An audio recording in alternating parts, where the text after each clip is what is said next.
महाराज जी, हमारे जीवन में दुआ और बद्दुआ का कुछ प्रभाव होता है या ये सब कर्मों का निर्धारित है? हमारे जो अध्यात्म मार्ग में है, इसमें को न काहू के सुख दुख कर दाता। बद्दुआ से दुख होता है, और दुआ शब्द का मतलब आशीर्वाद ही होगा। क्यों? दुआ का मतलब आशीर्वाद ही होगा। बद्दुआ का मतलब बुरे वचन बोलना, उसको साप समझ लो। शास्त्रीय भाषा में साप या वरदान।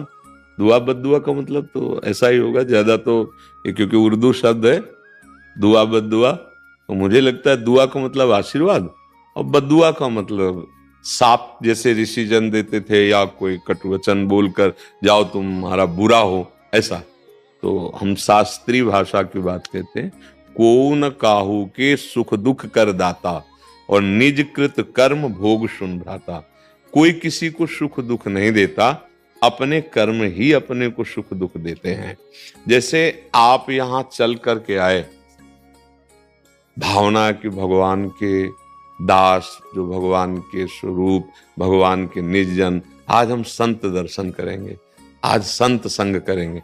आपका सच्चा कर्म बन रहा है, आप भाव से आ रहे हो, आपका मंगल होगा। अब जो आपका मंगल होगा उसमें हम प्रधान नहीं हुए, उसमें आप प्रधान हुए। आपने सोचा आज सत्संग सुनेंगे, भगवान के मार्ग में चलने की इच्छा से। अब आपने जो वचन पकड़ा और आपका मंगल हुआ, उसमें आपकी प्रधानता है, क्योंकि आपने वचन पकड़ा, आपने वचनों पर श्रद्धा की, आप आए, आपने भावना की। एक ये, अब वो अंदर से जैसे लग रहा है कि बाबा के पास गए, हमारा काम बन गया, या बाबा का आशीर्वाद। सत्य बात पूछिए, उसमें आपका प्रधान रोल है। आपकी भावना, आपकी श्रद्धा, आपका आना, घंटों इंतजार करना, ये आपका सत्कर्म बना। अब यही एक आदमी आता है, देखते हैं यार क्या चक्कर है।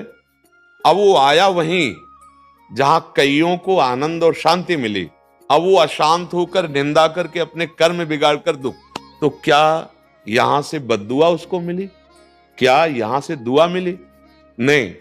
उसका विचार, उसकी भावना, उसका कर्म दुआ, और उसका विचार, उसका भावना, उसका कर्म बद्दुआ। उसका कर्म ही उसे वैसे बन गए। नहीं तो भगवान सबके हृदय में आनंद सिंधु विराजमान है, फिर दुख क्यों? स्वयं भगवान सबके हृदय में विराजमान है, जो आनंद समुद्र है। गोस्वामी जी लिखते, सबके हृदय अछत विकारी, पर सकल जीव जग दीन दुखारी। आनंद सिंधु भगवान सबके हृदय में विराजमान, फिर दुख क्यों हो, चिंता क्यों हो, शोक क्यों हो, भय क्यों हो? क्योंकि हम भगवान का भाव ही नहीं मानते। मनमानी आचरण करते हुए ऐसे कर्म कर रहे हैं जो हमें दुख प्रदान करे, चिंता प्रदान करे, शोक प्रदान करे।